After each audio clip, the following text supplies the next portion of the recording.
Hi, my name is William from Pieces of the Ocean. I'm the guy that's from the live sales. And in this video, we're going to talk about SPS1. This is a tank that I take care of. Pieces of the Ocean. Well, this tank was built in 2017, one of the first SPS tanks in the store, along with all the other tanks. Originally, the plan was for me to take care of LPS, softies, and Kenny was to take care of SPS, but we found out SPS is much more demanding because Kenny had SPS2, the display tank, formerly ELOs, and SPS1. It was just too much SPS for one person to handle, so I took over SPS1. Overall setup of size of SPS1 is 180 gallons. We have a 60-gallon frag tank tied into the same system with a rather large sump, probably 50-gallon sump. The main purpose of SPS1 is to diversify the store's SPS collection. I try not to grow the same things Kenny grows, and Kenny tries not to grow the same things I grow. So this way we have more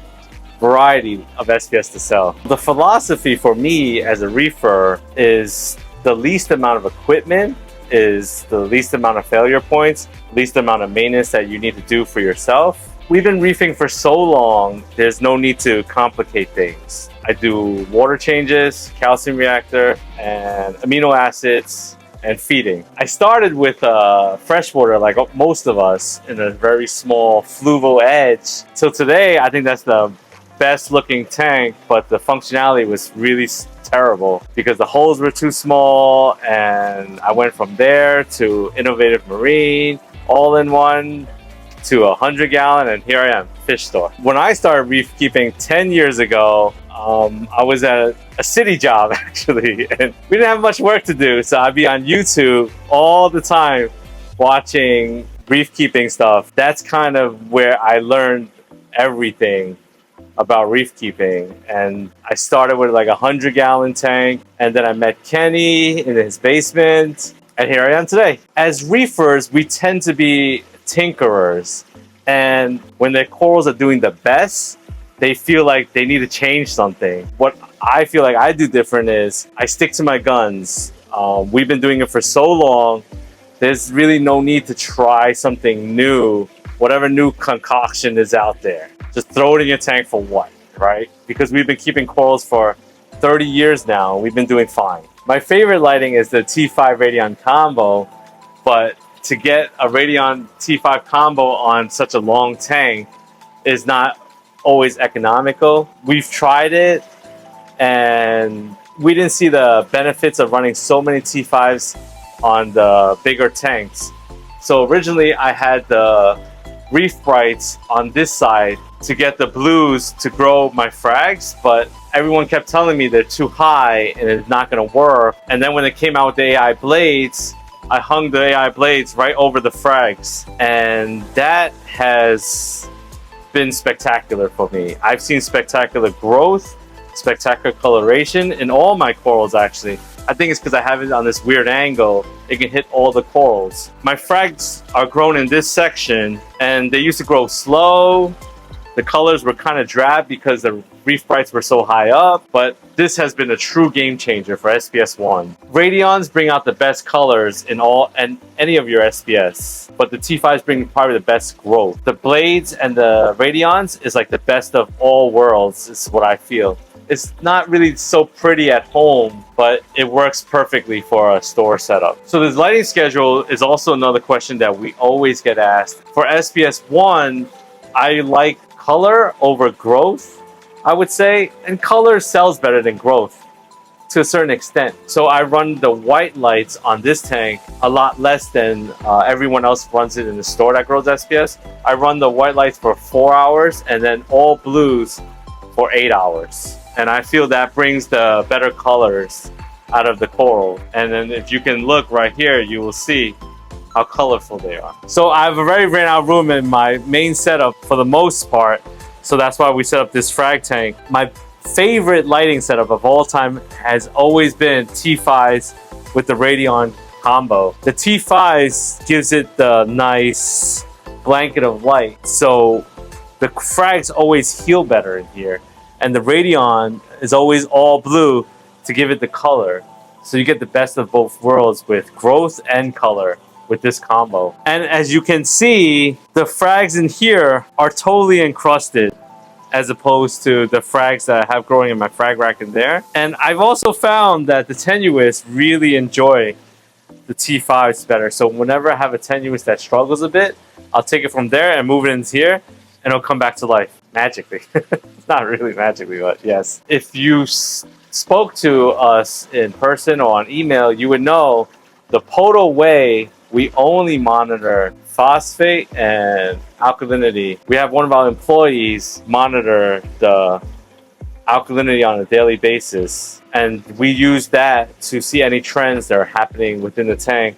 If your alkalinity is going up, that means maybe something happened and your corals are no longer growing. But if your alkalinity is going down, then obviously that means you're doing something right and you have to up your dosage. I do 40% water change every 2 weeks on this tank. I know some people do it on a weekly basis, but my personal philosophy is I feel bigger water changes on a less frequent basis seems to have a more beneficial effect, I would say, because if you ever gone on vacation and you haven't seen your tank in a while, haven't touched your tank in a while, you come home and all your corals have grown significantly. That's what I've realized, because I used to do water changes on a weekly basis, but when I switched over to like a bi-weekly basis, the corals respond a lot better, in my opinion. Originally, my philosophy was feed less, lower nutrients, and the corals will grow better. It worked for a little while, but every time we had a big sale, I've realized that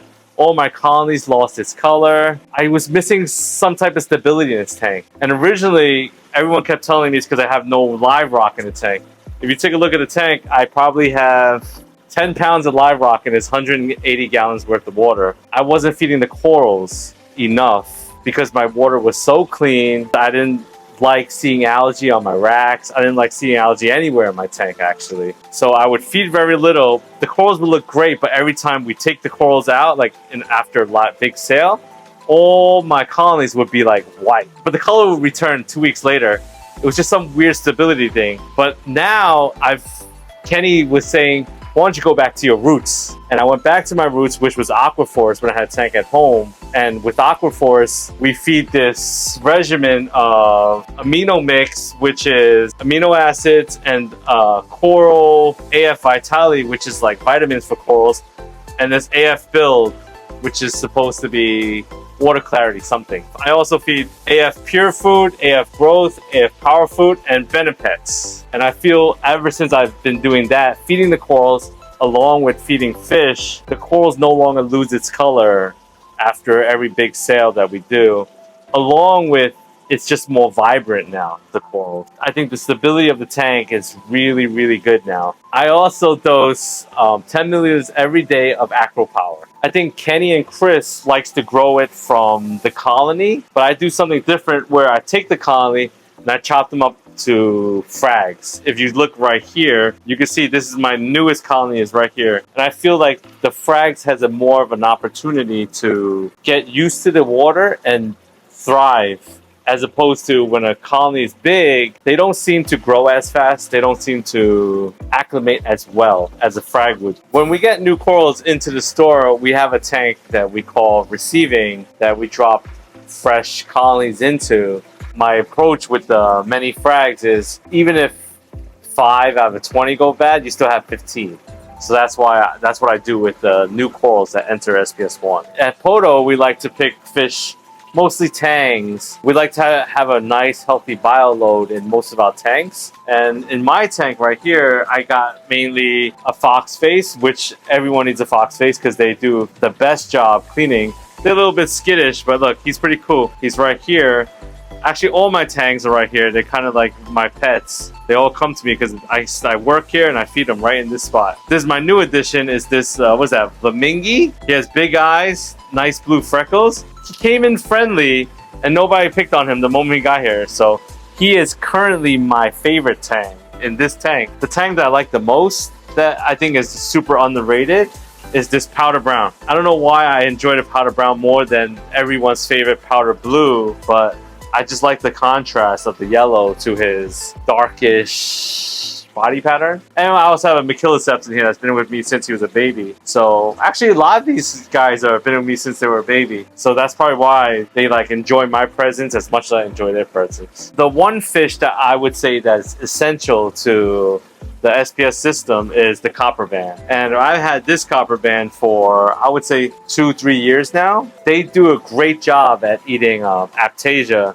So even if we have Aiptasia in the sump, Aiptasia in some corner, we won't have Aiptasia on our plugs because they really do a great job cleaning it. I think they get like a bad reputation of being difficult fish when they're truly not, because what I've seen is if you have a mature system, if you just put them in and not pay too much mind to them, they kind of find their own way if no one's chasing them around. We have a copper band in pretty much all of our SPS tanks. I put them in our LPS tanks, and not gonna lie, each time they bid out LPS. So none of our LPS tanks have copper bands. We use peppermint shrimp for that. One of the challenges of working with a tank that you're trying to grow colonies and frags and sell out of is the stability, right? When we sold 100 frags out of this system at any given sale, obviously the alk is going to creep up,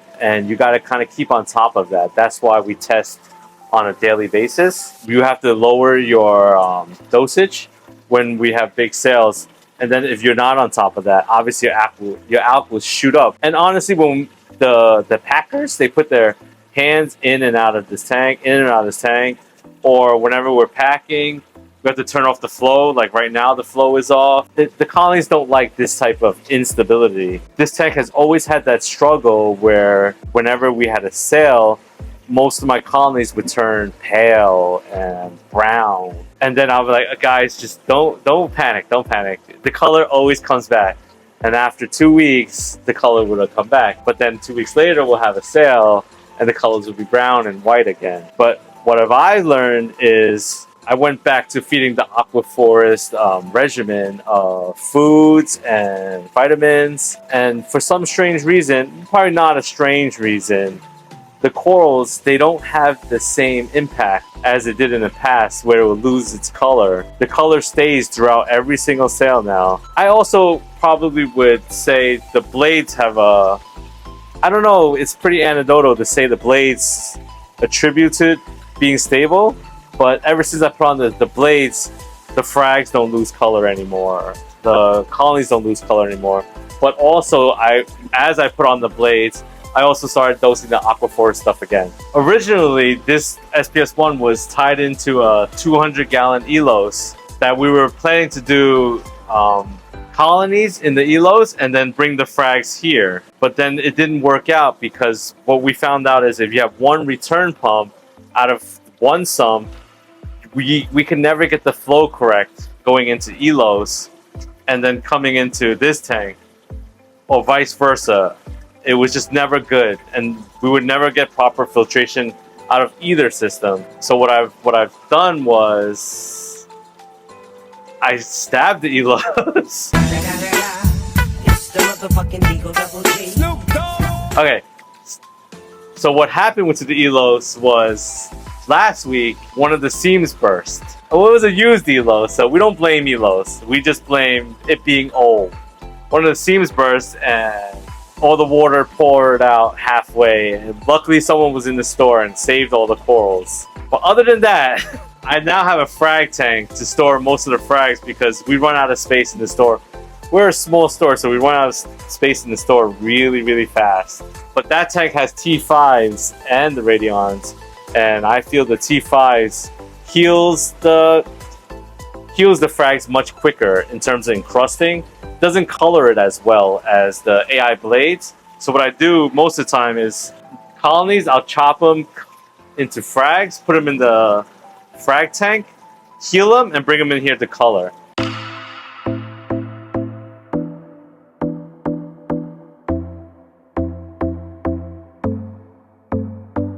Well, my favorite coral, I don't have many because that's the definition of favorite. This one, don't get much love, but the POTO scorpion, really, really beautiful because it has yellow inside, very faintly, and like a beautiful white tip. I think we got this during when Indo shut down and we were only able to import Australian corals. So that's where we get this gem, because most of the time we don't really buy the Australian corals. But this is truly spectacular in my opinion. My second favorite would probably be this Hung's Rainbow. It's been in the hobby for a very long time, but it's such a slow grower where not a lot of people has it. It's hard to find. I would say in terms of amount sold, my favorite best-selling coral would be the POTO Kofifi, because no matter how many frags I make of this, it never lasts long. It's beautiful, orange, and I think also from Australia. But this one sells out every time we post it for sale, no matter how many we post for sale. I think the most beautiful is this new one that I'm growing, the POTO Big Buddha. It has purple tips. It's like really, really rare coloration. It's my new favorite, most beautiful. The most unique coral I have growing in this tank would be this bird's nest dendricata. It's like a bird's nest that wants to be an acro with blue polyps, but grows like a bird's nest. But it's really, really tough like an acro. The blue polyps, I think, is what makes it really beautiful. I don't think many other vendors are selling this one because it's not easy to come by. I think I only found it one time at one of our wholesalers out in California, Route 66. They have some really beautiful acros that they're culturing in their own facility. Another one of my favorite corals here at POTO is the POTO Minion. It has a beautiful, I would say, golden yellow base with light pink polyps. It's really, really grown on me recently because of how subtle the pink is on top of the yellow. Another favorite of mine would be this one, the POTO Willy Wonka. The polyps, the rainbow on this is out of control. On the polyps, it's really, really special. And the rainbow stays even after we cut it into frags. Because sometimes when we cut the frags, the rainbow disappears. So, and oldie, but definitely a baddie, is this ORA pearlberry. It was growing in the back in Christopher's 300, and I've been asking him for a very long time, could I get a frag? Could I get a frag? And one day, his big elbow knocked it and broke a really big chunk. I said, all right, free frag for me. So that's how I got that in this tank. But this one, I probably will never cut because of just how perfect it looks. It's a beautiful contrast. The beautiful white tips. And one of our best sellers, but slower growers, would be this POTO Outer World, but it's like yellow with red coralites. It's a slow grower, but it's really, really special because, you know what, I think yellow is such a beautiful coral color. It's probably why I'm really drawn to these yellow and gold based. And then obviously this is a fan favorite, Jason Fox Homewrecker, that I got a pretty big colony growing right here. I mean, it's kind of finicky for a lot of people, but what I found that high light, medium flow, it does pretty well. Recently, what I found was the branches grown into each other and it started shading other branches from flow, and it was like kind of suffering a little bit. But what I did was I cut a big chunk off of it so the flow can get back into the main branches and stop covering each other up, and it's been really, really happy since. So this new coral that I got last week from Kenny's SPS2 tank, because he has way too many corals to handle, and he probably gave it to me or I stole it, I don't know, but it's this one right here. He got this from Australia, and it's super, super bright with this beautiful lavender tips and red polyps. This is climbing up my list of favorite corals as well. Kind of looks like the Hung's Rainbow, but fat. That's probably why I like it so much. Yeah, but I stole this from Kenny. I borrowed. No, I mean I got this from Kenny as a gift. Another great coral that I really love that I'm growing is in my frag tank over here. Is the POTO Kingdaka.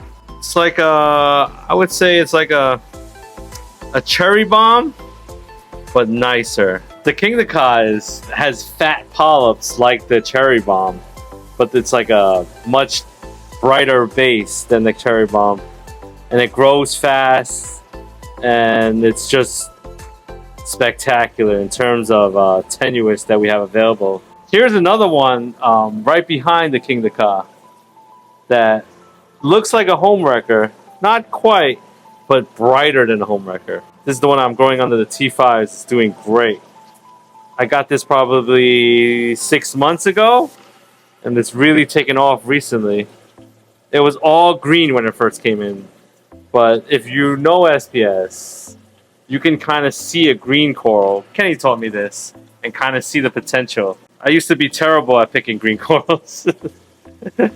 But Kenny's like, you gotta look right there and you'll see it. And I'm getting better now. So the biggest advice I can give to a new hobbyist, even the seasoned hobbyist, is find a tank that you like, right?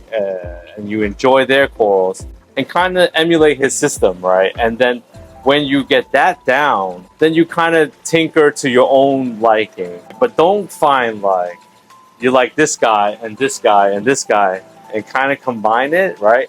Because sometimes they have like clashing philosophies in reefing, I would say.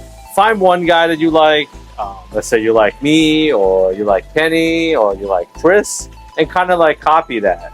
Don't try to do like, I like Kenny, but I also like Will, and try to do both. That's probably one of the main things I would tell a new hobbyist or seasoned hobbyist. And obviously, a seasoned hobbyist, like, oh, no need to tinker with all the newest and coolest things that come out.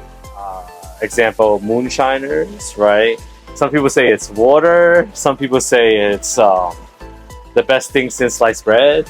We've been doing this for so long. It can be simple with a calcium reactor, with a skimmer, and water changes. I recently went to a customer's house who had all the gadgets in the world, but his tank wasn't doing well. So I said, let's simplify it, right? So I took off one gadget, another gadget, and we just started doing bigger water changes.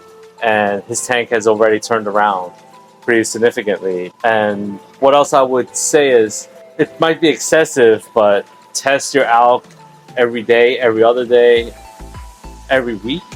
But every other day would be best, so you kind of can see what your tank is doing.